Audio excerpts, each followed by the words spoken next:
রোজা অবস্থায় টুথপেস্ট দিয়ে ব্রাশ করা যাবে কিনা? সাহারিতে আজান চলাকালীন সময় কি পানি পান করা যাবে? রোজা রাখা অবস্থায় পিরিয়ড হয়ে গেলে করণীয় কি? গোসল ফরজ অবস্থায় গোসল না করে কি সাহারি খাওয়া যাবে? রমজান মাসে ওষুধের মাধ্যমে মাসিক বন্ধ রেখে কি রোজা রাখা যাবে? এখানে আমাদের মসজিদে 20 রাকাত তারাবির নামাজ হয়, আমি যদি 8 রাকাত পরে চলে আসি তাহলে কোনো গুনাহ হবে কিনা? রোজা অবস্থায় বাচ্চাকে মায়ের দুধ খাওয়ানো যাবে কিনা? ইনসুলিন বা ইনজেকশন নিলে কি রোজা ভেঙে যায়? রোজা অবস্থায় তেল, সুরমা, আতর ইত্যাদি ব্যবহার করলে নখ বা চুল কাটলে কি রোজার কোনো ক্ষতি হবে? জাকাতের টাকা থেকে কি এতিমখানা দান করা যাবে? স্বামীর জাকাত এবং স্ত্রীর জাকাত কি আলাদা? রোজা রেখে ফোনে কথা বলা যাবে কিনা? রমাদান মাসে মহিলারা রান্না করার সময় কি লবণ চেক করতে পারবেন? রমজানে গোসলের সময় যদি কানের ভেতর পানি প্রবেশ করে তাহলে কি রোজার কোনো সমস্যা হবে? সাহারি না করলে কি রোজা হবে? একাধিক মসজিদে তারাবি নামাজ পড়লে কি কোনো সমস্যা হবে কিনা? এবার শাহরিয়ার ইসলাম লিখেছেন, রমজানে গোসলের সময় যদি কানের ভেতর পানি প্রবেশ করে তাহলে কি রোজার কোনো সমস্যা হবে? সামান্য পানি যদি কানের ভিতর যায় এবং সেটা যদি আপনি ঝেড়ে ফেলে দিতে পারেন, শেষ যদি আপনার থাকে তাহলে ইনশাআল্লাহ রোজা হয়ে যাবে, রোজার ক্ষতি হবে না। শান্তনা এভাবে লিখেছেন, স্বামীর জাকাত এবং স্ত্রীর জাকাত কি আলাদা? জি, প্রত্যেকের জাকাত হিসাব আলাদা। আলী কদর লিখেছেন, রোজা রেখে ফোনে কথা বলা যাবে কিনা? যাবে। খুব অতিরিক্ত কথা, অপ্রয়োজনীয় কথা বলা রোজার সাথে যায় না, কিন্তু প্রয়োজনীয় কথা তো বলতেই পারেন। এর পরের প্রশ্ন হলো, রোজা অবস্থায় তেল, সুরমা, আতর ইত্যাদি ব্যবহার করলে নখ বা চুল কাটলে কি রোজার কোনো ক্ষতি হবে? রমাদান মাসে রোজা অবস্থায় তেল, সুরমা, আতর এগুলো ব্যবহার করলে রোজার কোনো ক্ষতি হবে না। ঠিক একইভাবে চুল, নখ ইত্যাদি কাটলেও সিয়ামের কোনো ক্ষতি হবে না, কারণ এগুলোর কোনোটাই খাদ্য কিংবা খাদ্যের সাথে সাদৃশ্যপূর্ণ কোনো বিষয় নয়। যদি আপনি রোজা রেখে খাদ্য গ্রহণ করেন, পানীয় গ্রহণ করেন, কিংবা খাদ্য বা পানীয়ের কাজ দেয় বা এটার সাথে সাদৃশ্য হয় এরকম কোনো কিছু আপনি করেন, তাহলে সেক্ষেত্রে সেটি সিয়াম ভঙ্গের কারণ হবে। আর রোজা রেখে একজন মানুষ যদি তেল ব্যবহার করেন, সুরমা ব্যবহার করেন, আতর ব্যবহার করেন, কিংবা চলবা নখ কাটেন, তাতে না সেটা খাদ্যের কোনো কাজ দেয়, না পানীয়ের কোনো কাজ দেয়, না তার সাথে কোনো সরাসরি কোনো সম্পৃক্ততা বা সাদৃশ্য আছে। বিধায় এগুলো করলে সিয়াম ভঙ্গ হবে না, রোজা ভঙ্গ হবে না, কোনো অসুবিধা নেই। শাহাবুদ্দিন শিকদার আপনি লিখেছেন, সাহারি না করলে কি রোজা হবে? সাহারি যদি আপনি না করেন তাতে রোজা হয়ে যাবে, আমি শুরুতে বলেছি। ইফতিয়াদ হোসেন ইফতি আপনি লিখেছেন, একাধিক মসজিদে তারাবি নামাজ পড়লে কি কোনো সমস্যা হবে কিনা? কোনো অসুবিধা নেই। এর পরের প্রশ্ন হলো, রমাদান মাসে মহিলারা রান্না করার সময় কি লবণ চেক করতে পারবেন? আমাদের মা বোনরা রমাদান মাসে রান্না করতে গিয়ে বা যে কোনো পুরুষও রান্না করতে গিয়ে যদি তরকারির লবণ চেক করতে হয়, স্বাদ চেক করতে হয়, তাহলে সেক্ষেত্রে সেটি তার জন্য জায়েজ হবে যদি এই চেকটা হয় জিহ্বা দিয়ে এবং চেক করে সাথে সাথে আবার থুতুর মাধ্যমে তিনি সেটাকে পরিষ্কার করে ফেলে দেন, অর্থাৎ গলাধকরণ না গেলেন, তাহলে সেক্ষেত্রে সেটি জায়েজ হবে। যদিও এটা অ্যাভয়েড করতে পারলে সেটা বেটার এবং উত্তম। যদি কারোর সন্দেহ হয় যে রান্নাটা ঠিক মতো হলো কি হলো না, মানুষ খেতে পারবে কি পারবে না, লবণ হলো কি হলো না, কম বা বেশি হলো কি না, তাহলে সেক্ষেত্রে তিনি পরখ করতে পারবেন। তবে জিহ্বার আগায় নিয়ে সেটাকে আবার খুব ভালোভাবে থুতুর সাথে ফেলে দেওয়ার চেষ্টা তাকে করতে হবে, তিনি ফেলে দিতে হবে। এর মাধ্যমে ইনশাআল্লাহ তাআলা তার এই চেক করাটা জায়েজ হবে। তবে যাদের মোটামুটি অনুমান হয়ে গেছে, আন্দাজ হয়ে গেছে, খুব একটা প্রয়োজন হয় না, তারা এটা অ্যাভয়েড করতে পারলে অবশ্যই বেটার এবং ভালো। নাহার পারভিন আপনি লিখেছেন, জাকাতের টাকা থেকে কি এতিমখানা দান করা যাবে? যাবে। এতিমখানায় এতিম গরিব বাচ্চা যারা জাকাতের হকদার আছে তাদেরকে জাকাতের টাকা দিতে পারেন, ওই ফান্ডে তাদের খরচ বহন করা হবে। আজিদুর রহমান আপনি লিখেছেন, ইনসুলিন বা ইনজেকশন নিলে কি রোজা ভেঙে যায়?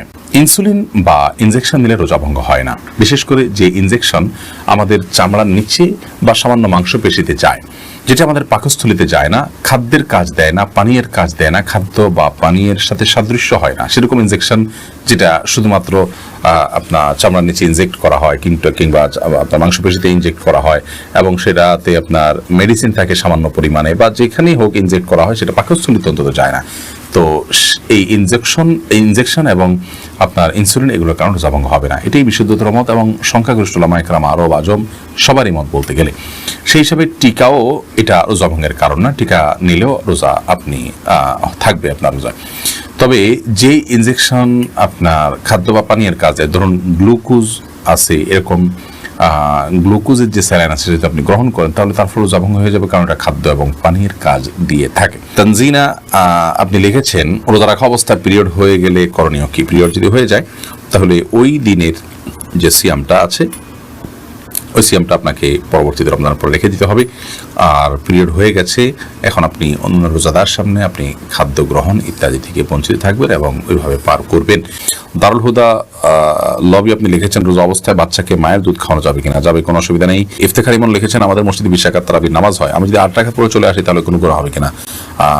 গুনাহ হবে না, কিন্তু নবী করিম সাল্লাল্লাহু আলাইহি ওয়াসাল্লাম বলেছেন, মান কামা মা'আল ইমামি হাত্তা ইয়ানসিরিফা, যে ব্যক্তি ইমামের সঙ্গে নামাজ পড়ে এবং ইমাম যাওয়া পর্যন্ত অপেক্ষা করে, কুতিবা লাহু কিয়ামুল লাইল, তার জন্য রাত জেগে ইবাদতের সওয়াব লেখা হয়। তিরমিজি হাদিসটি বর্ণিত হয়েছে। যার কারণে আপনি এই সওয়াব থেকে বঞ্চিত হবেন, বিশাল বড় সওয়াব থেকে বঞ্চিত হবেন। এজন্য আপনাকে পুরো নামাজ শেষ করে আসা উচিত। 8 রাকাত পড়ে যদি আপনি চলে আসেন, এই সওয়াবটা আপনার হবে না। সাকিব হাসান আপনি লিখেছেন, গোসল ফরজ অবস্থায় গোসল না করে কি সাহরি খাওয়া যাবে? যদি কারোর গোসল ফরজ হয়, তাহলে গোসল ফরজ অবস্থায় যদি আপনি সাহরি খেয়ে নেন এই কারণে যে এখন গোসল করতে গেলে সাহরি খাওয়ার সময় আর থাকবে না, অথবা যে কারণেই হোক না কেন যে আমি পরে গোসল করব, তাহলে তার ফলেও সিয়াম হয়ে যাবে, কোনো অসুবিধা নেই। তবে অবশ্যই ফজরের সালাত আদায়ের প্রয়োজনে ফজরের সালাতের আগে আপনাকে ফরজ গোসল করতে হবে। কিন্তু গোসল ফরজ হওয়া অবস্থায় অর্থাৎ শরীর অপবিত্র অবস্থায় যদি কেউ খাদ্য গ্রহণ করেন এবং সাহরি খেয়ে ফেলেন বা রোজার নিয়ত করেন, তাতেও রোজা হয়ে যাবে, সাহরি হয়ে যাবে, কোনো অসুবিধা নেই। যদিও গোসল করে তারপরে খেতে পারলে সেটা উত্তম, তা বলাই বাহুল্য। সুলাইমান মাহমুদ আপনি লিখেছেন, সাহরিতে আজান চলাকালীন সময় কি পানি পান করা যাবে? জি না। আজান শুরু হওয়া মানে ফজর ওয়াক্তে শুরু হওয়া, তারপর আপনি খেতে পারবেন না। যদি আজানটা হয় আপনার তাহাজ্জুদের আজান, তাহলে সেক্ষেত্রে খেতে পারেন। শামসুন নাহার স্মৃতি আপনি লিখেছেন, রোজা অবস্থায় টুথপেস্ট দিয়ে ব্রাশ করা যাবে কিনা?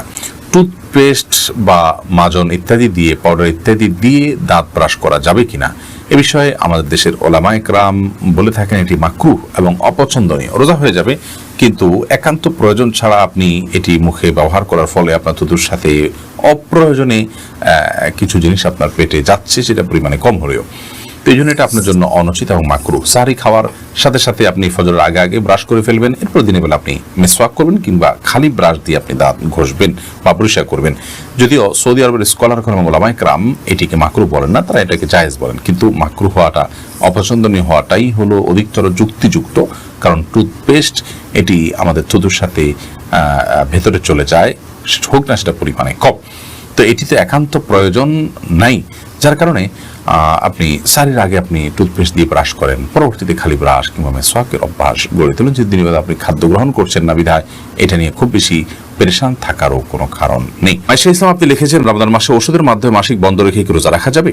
এটা অনেক বোনের জিজ্ঞাসা।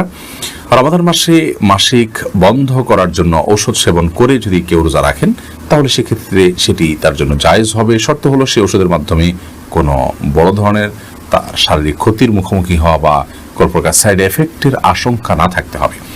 যদি ওষুধ সেবন করার মাধ্যমে বড় কোনো ক্ষতি না হয়, তাহলে সেক্ষেত্রে এটি গ্রহণ করে আপনি মাসিক বন্ধ রেখে সিয়াম পালন করতে পারবেন, কোনো অসুবিধা নেই। যদিও উত্তম হয় স্বাভাবিক অবস্থার উপরে ছেড়ে দেয়া, কারণ আল্লাহ রাব্বুল আলামিন যে অবস্থা রেখেছেন সে অবস্থার উপরে থাকতে পারলে বেটার। তবে হ্যাঁ, অনেকে আছে রমজানের পরে রোজাগুলো রাখাটা তাদের জন্য চ্যালেঞ্জিং হয়ে যায়, কঠিন হয়ে যায়, তাহলে সেক্ষেত্রে তারা ওষুধ সেবন করে এই রোজাগুলো রাখতে পারবেন, রমজান রোজাগুলো রাখতে পারবেন, কোনো অসুবিধা নেই। শর্ত হলো সাইড এফেক্ট এর মাধ্যমে বড় কোনো ক্ষতির মুখোমুখি হওয়ার আশঙ্কা না থাকতে হবে। কারণ মানুষ নিজেকে ক্ষতির মধ্যে ফেলে দিবে এরকম কোনো কাজ ইবাদত করার জন্য করার নির্দেশনা ইসলাম আমাদেরকে দেয় না। আল্লাহ রাব্বুল আলামিন মাসিকের কারণে আপনাকে রোজা রাখার তৌফিক দেননি, কিন্তু আপনার মধ্যে আক্ষেপ আছে, আপনার মধ্যে আগ্রহ আছে যে আমি যদি মাসিক না হতো তাহলে রোজা রাখতাম। তো এই যে একটা আপনার আকুতি, এই যে আপনার আকুলতা, এটার কারণে আল্লাহ তাআলা রোজা না রাখতে পারার পরও আপনাকে আল্লাহ রাব্বুল আলামিন রোজা রাখার যে সওয়াব সেটি দান করবেন। কারণ হাদিসে আছে, নবী করিম সাল্লাল্লাহু আলাইহি ওয়াসাল্লাম বলেছেন, কোনো ব্যক্তি যদি অসুস্থ হয়ে পড়ে, শারীরিকভাবে অনুপযুক্ত হয়ে পড়ে কোনো ইবাদত করার, অথচ তার যখন শারীরিক সক্ষমতা ছিল তিনি সেই ইবাদতটি করতেন, ত্রুটি বিচ্ছুতি করতেন না, তিনি সেটি করতেন এবং এখনো সুস্থ থাকলে তিনি করতেন, তাহলে সেক্ষেত্রে তিনি এই ইবাদতটি সুস্থ অবস্থায় করলে যে পরিমাণ সওয়াব পেতেন, অসুস্থ অবস্থায় সেই ইবাদতটি করতে না পারার কারণে তার যে বেদনা, তার যে আকুতি, তার যে আকুলতা এবং তিনি যে সুস্থ থাকলে রাখতেন, সেই বিবেচনায় আল্লাহ তাআলা তাকে ইবাদত করার সওয়াব দিবেন। বিধায় মা বোনরা এক্ষেত্রে আলাদা কোনো কসরত না করলেও ইনশাআল্লাহ বিইذনিল্লাহ আল্লাহ তাআলার কাছ থেকে তারা আজর পাবেন, যদিও এই রোজাগুলো তাদেরকে আবার রেখে দিতে হবে। অতএব ওষুধ সেবন করে মাসিক বন্ধ রেখে রোজা রাখতে পারবেন, ওই শর্ত সাপেক্ষে যে সাইড এফেক্ট থাকবে না।